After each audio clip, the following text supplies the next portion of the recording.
د یو سړي پلار چا وژلی و، دغه سړی به هر وخت په دې لټه کې و چې د خپل پلار قاتل را لاندې کړي او خپل بدل راونیسي. ولې کلونه تیر شول، مودې واوړېدلې، خو د هغه د ډېر کوشش باوجود قاتل د هغه د ټوپک د شپېلۍ لاندې را نغلو. اخر یوه شپه چې شومه دم شوه، د اوړي موسم و، سخته ګرمي وه، خلک بهر سملاستل. دغه سړی د پلار د انتقام اخیستلو په نیت د قاتل کور ته د یو ملګري سره ورسېد. خلک خخ اوده وو.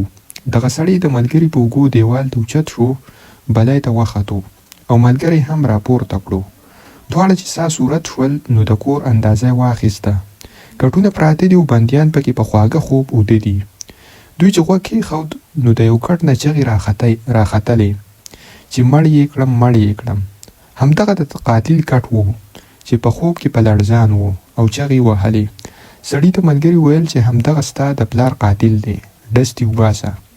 کله چې سړي د قاتل دا حالت ولید چې هغه په خوب کې د مرګ نه چغې وباسي، نو ملګري ته یې وویل بس راځه چې ځو. هغه ورته ویې ډس کوه چې خبره یې ختمیږي، دښمن دی. سر یې ورکوه. سړي د دیوال نه ودنګل، ملګری هم راښکته شو. هغه ته ډېر په غوسه وویل چې دومره موده پس د زرې لاندې راغې او هغه هم تا موقع خطا کړه، نامردي دې وکړه.